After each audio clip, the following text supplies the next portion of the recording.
আপনারা অনেকেই বলেন জামাল ভাই কই, এই হচ্ছে জামাল ভাই। জামাল ভাই আসসালামু আলাইকুম। ওয়ালাইকুম আসসালাম। আসসালামু আলাইকুম ভাই। ওয়ালাইকুম আসসালাম। দর্শকদের সালাম দেন, কারণ আপনারা খুঁজে। তাই ভাই? হ্যাঁ, তো জামাল ভাই আসলে অনেকদিন পরে আমার সঙ্গে দেখা হলো। জামাল ভাই আগের নাম্বার চেঞ্জ করে ফেলছে, যে কারণে কথা বলতে পারি নাই। আবার জামাল ভাই আমার প্রয়োজন মনে করেন, দেখে হয়তো ফোন দেয় নাই নাকি? না ভাই, ওরকম ভাবে না। এখন আপনার শার্ট তো সুন্দর, কই পেয়েছেন শার্ট বলেন? শার্ট, এগুলো শার্ট আগেরই ছিল, হয়তো কাজে যখন থাকি তখন এসব শার্ট পরার দরকার হয় না, গেঞ্জি পরে হয়তো বেড়াই এই। আচ্ছা, কথা প্রসঙ্গে বলি, সেটা হচ্ছে যে গত সপ্তাহের আগের সপ্তাহে আমাদের দেলোয়ার ভাই আসছিলেন। আচ্ছা, তো আপনাদের খুঁজছে ভাই। তখন তো আমি কুড়িগ্রাম ছিলাম, আমরা একটু আমি এবার ওদিকে আসছিলাম, পরে ভাবিরে জিজ্ঞেস করালাম। তো বললো যে কুড়িগ্রাম না, ঢাকা গেছিলেন নাকি? না না, আমি কুড়িগ্রাম ছিলাম না, মাঝখানে কই গেছিলেন? মাঝখানে হয়তো গেছিলাম, কিন্তু আপনি যেদিন ফোন দিয়ে আপনি ভাবির সাথে আমার কথা বলাইছিলেন, সে তখন আমি কুড়িগ্রামে ছিলাম। না, সেদিন না, এরপরে আমি আর নুরুল ইসলাম ভাই গেছিলাম। ইসলাম ভাই বললাম যে জামাল ভাইয়ের খোঁজ নেন। হ্যাঁ, তো তখন আমি ঢাকা গেছিলাম। তো দেলোয়ার ভাই আসছিল, আপনাকে খুঁজছিল, আমিও খোঁজ নিছিলাম। তো দেলোয়ার ভাই খুব কথা কম বলে, আপনি জানেন। তো তারপরেও আপনাকে স্মরণ করছিল বিশেষ করে। থ্যাংক ইউ দেলোয়ার ভাই। হয়তো আপনার সাথে আমার সাক্ষাৎ হয়নি, তবে নেক্সটে আসলে হয়তো আবার হয়তো দেখা হবে। আর আমরা এখানে, আমি হাসান ভাইয়ের সাথে ছিলাম, এখনো আছি এগ্রো বাংলার সাথে, কিন্তু আমি সেলিম ভাইয়ের, ইটালি প্রবাসী সেলিম ভাইয়েরও আমি কাজ আগে থেকে করতাম। তো সেলিম ভাইয়ের আবার ওই 125 বিঘাতে আমি ধান রোপণ করার ক্ষেত্রে এখন দেখা গেল একটা ধান টান ওঠার সময় হয়ে আসতেছে, একটা ঘর করা লাগবে। তার জন্য আমরা একটা জায়গা নির্ধারণ করার জন্য আমাদের সদ্য বড় ভাই কালাম মাদুর ভাইকে নিয়ে আসছি। জায়গাটা আমরা কোন জায়গায় করব, তো কালাম ভাই অবশ্য এমন এক জায়গা দেখাই দিতেছে, আমাদের জন্য ভালোই হইতেছে, যেহেতু আমাদের এগ্রো বাংলার পাশে হইতেছে। হয়তো দেখা গেল আমরা একসাথে দুটাই হয়তো দেখাশোনা করতে পারবো। আচ্ছা, তো আপনার 3 মাসের ছুটি শেষ তো নাকি? হ্যাঁ, 3 মাস প্রায়, আর কয়েকদিন মনে হয় বাকি আছে। আচ্ছা ভাই, একটু বলি। হ্যাঁ ভাই, সেটা হচ্ছে যে মানে আবার মানে পাবলিক বা আপনি আবার আমার একটু অহংকারী মনে করেন না। না না না, আমি শারীরিকভাবে খুব ক্লান্ত। হ্যাঁ ভাই, মানে গত 1 বছর ধরে প্রতিদিন 20-25 কিলোমিটার জায়গা আপ ডাউন করতে হয়। হ্যাঁ, তা তো করা লাগে। তারপরে যে টেনশন, আর কাজিরহাট গেলে তো আমি বিরক্ত হয়ে যায়। আজ কাজিরহাট গেলাম, মনে করে এই একটা ওষুধ আনতে হবে, বা আজকে যে নিয়ে আসলাম, ধানের খড় নিয়ে আসলাম, চিটাগুড় লাগবে, আনকমন কিছু জিনিস পাওয়া তো কষ্ট হয়। কাজিরহাট গেলে মোটামুটি মনে করেন আমার 3-4 ঘন্টা থাকে না। তো আমি এটা হিসাব করে দেখলাম, এই 3-4 ঘন্টা যদি আমি পড়াশোনাও করি, মানে পড়াশোনা করলে যে ইনকাম করা যায়, এটা হয়তো অনেকে জানেই না। 3-4 ঘন্টা বিশ্রাম নিলে তো আমার শরীরটা সুন্দর হবে। তো দেলোয়ার ভাই আসছিলেন, এসে আমরা কিন্তু ওই পাশে কিছুই করতে পারি নাই। আমি দেলোয়ার ভাই বলছি যে ভাই, আসলে আমাদের তো কোনো অভিজ্ঞতা নাই, কিছুই করতে পারি নাই। কিন্তু উনি কিন্তু আমাদের এখানে কি করতে পারছি না পারছি কিচ্ছু বলেন নাই, শুধু বলছেন যে আপনার শরীর দিকে যত্ন নেন। আমি বললাম যে ভাই, যত্ন কেমন নেব, দায়িত্বে থাকলে সেটা কিন্তু যতটুকু পারি সর্বোচ্চ তো করতে হবে। এটা অবশ্যই করতে হবে। আমাকে বলছে যে শরীর একটু যত্ন নেন, কারণ আপনাকে যেভাবে দেখছি, যেভাবে চিনি, বা আপনি যেভাবে ছিলেন জীবনে, সেটা তো আপনি এখন নাই। না না না না, তো ভাই বলছে যখন আমি প্রথম আসি তখন করা হাসান ভাই আর এখন করা হাসান ভাইয়ের মধ্যে, আপনি তো চরের আগের ভিডিও গুলো তো দেখেন, আগের ভিডিওতে দেখতে আমার যে লাইভ ছিল, সেই লাইভ তো এখন নাই। তো আমি দেখলাম যে প্রতিদিন এই আমার বাসার থেকে এই পর্যন্ত আসতে এভারেজে 2-2.5 ঘন্টা লাগে। হ্যাঁ, তা লাগে। তো 2-2.5 ঘন্টা আমি রাস্তায় নষ্ট করছি। তারপরে যদি কোনো বাজার ঘাটে যায়, আরো ধরেন 2-3 ঘন্টা। এই যে সময়গুলো নষ্ট করা, আর আপনি জানেন যে আমি সময় নষ্ট হলে আমার মাথা গরম হয়ে যায়। তো এই সময় নষ্ট করা, এখন আমরা যে অবস্থায় আছি, তাড়াতাড়ি ছুটি শেষ করে আসেন। আলম ভাইয়ের সঙ্গে কথা হয়েছে, ঠিক আছে? কারণ ভাই, এটা হাসির কথা না, সেটা মানে আমার বিশ্রামটা দরকার। আচ্ছা ভাই, বিশ্রামটা দরকার কেন? আমার শরীরে তো একটা লোডের ব্যাপার আছে। আমার যে অন্য মানুষ হলে যে হইতো না, মানে দৌড়াইতে পারতেন না। কাজের কথা বলি না, মানে আমি যে পরিমাণ দৌড়াইছি এই পরিমাণ দৌড়াইতে পারবেন না। ভাই, আমি সর্বক্ষণ বলি যে হাসান ভাই আমাদের ম্যানেজমেন্ট শুরু থেকে করে আসছে। ম্যানেজমেন্টের বিষয় না, আমি বলছি যে এই যে দৌড়াদৌড়ি, মানে আমার শরীর পাতলা, তো হয়তো আমি কোনোভাবে টিকে আছি, কিন্তু এটা আপনি হলে আরেকজন হলে পারবে না। আপনাকে বলি, আমাদের এগ্রো বাংলার সদস্য জনাব হাবিব ভাই গাজীপুরে থাকেন। তো গাজীপুরে উনি আসলেন সৌদি আরব থেকে, আমার সাথে কয়েকবার কথা হয়েছে, কিন্তু উনি একদিনের জন্য সময় বের করতে পারলেন না যে এখানে আসবেন, বুঝছেন? আর আমরা কি করছি, আমি কি করছি, ফ্যামিলি বাদ দিয়ে, নিজের জীবন বাদ দিয়ে, সবকিছু বাদ দিয়ে কিন্তু আসলে লেগে আছি। সবাই তো আর এরকম ভাবে চরের জীবন ফিল করতে পারবে না। আপনি আমরা যেভাবে সবকিছু ছেড়ে ছুড়ে এসে চরে পড়ে রয়েছে বা চরের কাজ করতেছি, এটা কিন্তু অন্যান্য ভাইরা হয়তো মুখে বলা আর বাস্তব জীবনে কাজ করা অনেক পার্থক্য। না, মুখে অনেক বলা যায়, মুখে অনেক কিছু বলা যায়। আপনার মাধ্যমে একটা কথা বলি, যে কোনো কারণে হোক বাবু ভাই কিন্তু চলে গেছিল। এই যে বাবু, হ্যাঁ আমি এটা শুনছি যে বাবু ভাই চলে গেছিল। যে কারণে চলে গেছিল সেই কারণটা আমরা আসলে বলতে পারি নাই, কারণ ভিডিওতে কথা বলতে গেলে আমার অবশ্যই সবকিছু ভয় করে। কি কিছু মানুষ আছে না বুঝে না জেনে কমেন্টস করে ফেলে, তো এই জন্য বলি নাই যে বাবু ভাই কেন চলে গেছে।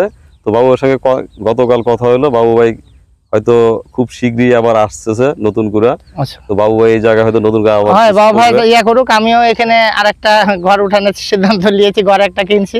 দোয়া করবেন যেন একটা ভালো কিছু করতে পারি। যেখানে দাঁড়ায় আছেন এই জায়গাটাই? হ্যাঁ এই জায়গাটাই।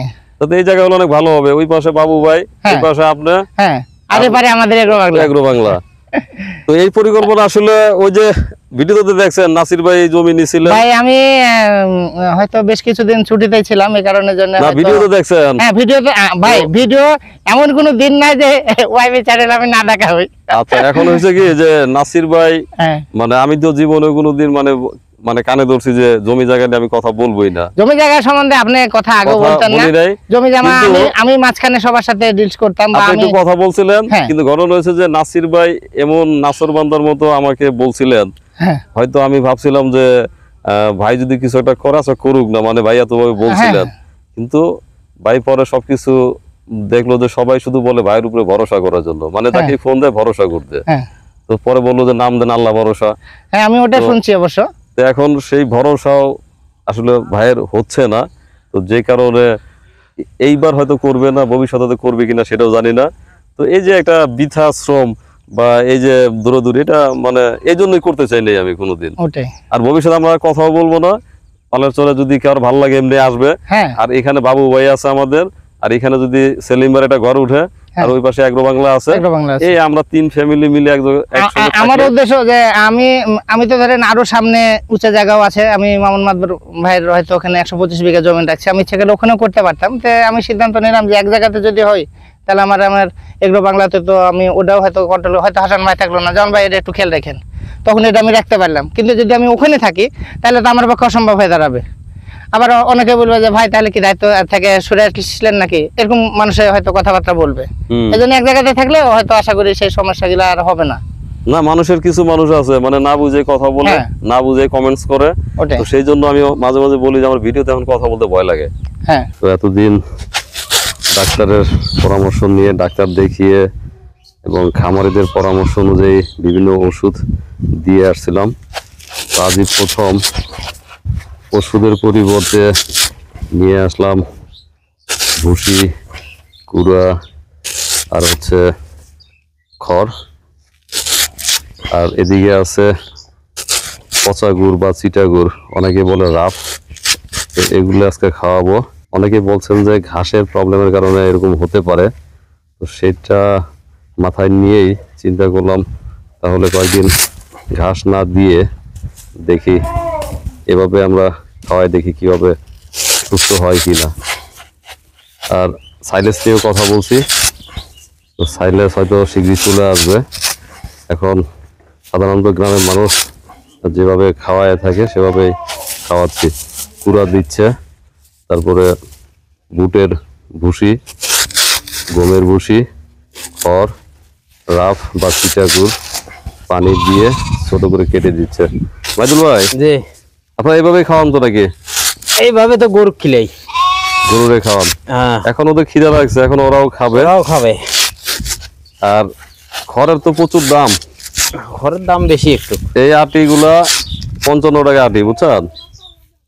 এখন যদি আগে থাকতো আমাদের, যাক এবার যে ভুলগুলো হবে সেখান থেকে শিক্ষা নিয়ে আমাদের সামনে যাইতে হবে, কিছু করার নাই। যেভাবে ওরা চিল্লাচ্ছে, বুঝছেন, খিদা লাগছে প্রচুর।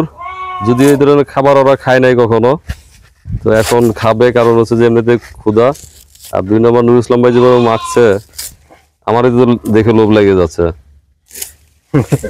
হ্যাঁ, অনেক কিছু মিক্স করা হয়েছে। ওটা তো খাওয়া যায়, তো ভুট্টে খাওয়া যায়। এখন আমি আর একটা বুদ্ধি করছি, আমাদের ঘরে এত ভুট্টা, এই ভুট্টাটাকে সিদ্ধ করবেন। এগুলো দেওয়ার পরে ভুট্টা সিদ্ধ বসাবেন। ভুট্টা সিদ্ধ করে কি যাও বলে নাকি, এভাবে খাওয়ানোর ব্যবস্থা করবো ইনশাল্লাহ। কালকে এক জায়গায় গেছিলাম বুঝছেন, জি ওরা 3-4 বছর ধরে ছাগল পালে, ছাগলে কোনো ভ্যাকসিনও করে না, শুধুমাত্র কৃমিনাশক দেয়, কোনো অসুখও হয় না, কোনো কিছু হয় না, ওদের ছাগল বেশ ভালো আছে, আর আমরা আছি বিপদে। এখন আমি যেটা চিন্তা করছি যে এর পরবর্তীতে কোনো কিছু করলে এই ডাক্তার আর ওষুধ বাদ দিয়া একদম আমাদের এখানকার ছাগল গরু কিনবো, এখানে মানুষ যেভাবে পালে ওইভাবেই করবো বুঝছেন। জি এর বাইরে আর যাওয়া যাবে না, কারণ এক একটা পরিবেশের এক একটা ব্যাপার থাকে। লাকড়ি বেশি হয়ে গেল মনে হয়, না আর এগুলো তো কাঁচা, এগুলো কাটছে আজকে 3-4 দিন ধরে। আরে হ দুটা ছাগলের দেন, তাকে নিয়ে যাও।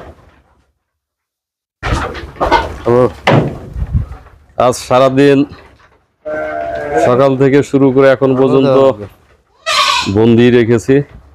যদি কাঁচা ঘাস কোনো প্রবলেম হয়ে থাকে তবে সেই প্রবলেম সলভ করা যায় কিনা সেটাই ভাবছি আমরা। মাদুল ভাই, ওদের অভ্যাস নাই তো, তারপরে যেহেতু খিদে লাগছে এই জন্য খাবে, একটু সময় লাগবে, কারণ হচ্ছে ওদের জন্য নতুন খাবার বুঝছেন। আমরা তো কখনো এরকম খাওয়াই নাই, আমরা শুধু ভুট্টা খাওয়াইছি। তো ভুট্টা আজকে সিদ্ধ করে দিবেন, আস্তে আস্তে ভুট্টা খাওয়া ধরলে একবেলা অন্তত খাবারটা ভালো হবে। আর খাবারের যে দাম দেখতেছি, ভুট্টা ছাড়া উপায় নেই, ভুট্টা ঘরে আছে ওগুলোই ব্যবহার করতে হবে। বুঝলাম ভাই, কি কি দিলেন? দিলাম ভুট্টার গুঁড়ি, ধানের খের, তারপরে ছিল গমের ভুসি, মোডলের ভুসি না কেজি। আচ্ছা, এটা হচ্ছে ওই যে আমাদের ইফতারের সময় যেটা খাই না, ওই বুটের ভুসি বুঝছেন, এটা নাকি সোলার ভুসি হয়। তো আমি ঘুরছি, হয়তো ভুল জায়গায় গিয়েছিলাম, সোলার ভুসিটা পাই নাই। এখন সোলার ভুসি আনলে হয়তো আরো বেশি ভালো হইতো। এটা কিন্তু অনেক দাম বুঝছেন, এটাও 60 টাকা কেজি। এখন সবাই মনে করছে যে হয়তো ঘাসের কারণে এরকম প্রবলেম হয়েছে, এই জন্য আপনাদের কষ্ট দেওয়া। বানায় খাওয়ায় দেখি কয়েকদিন, যদি অবস্থা যদি একটু ভালো হয় তাহলে মনে করবো যে ঘাসেরই প্রবলেম ছিল। আর অসুখ বিসুখ তো হইতেই পারে, এখন তো অসুখ বিসুখের সিজন। কালকে এক বাইরে ফোন দিয়েছিলাম বুঝছেন, তো ভাই বললো যে ওনার ছাগল এবং গরুর খামার আছে, তো ছাগল মারা গেছে 15টা। মানে সব জায়গায় একটা চলছে দুর্ভিক্ষর মতো, যে আসলে অবস্থা খুব একটা ভালো না।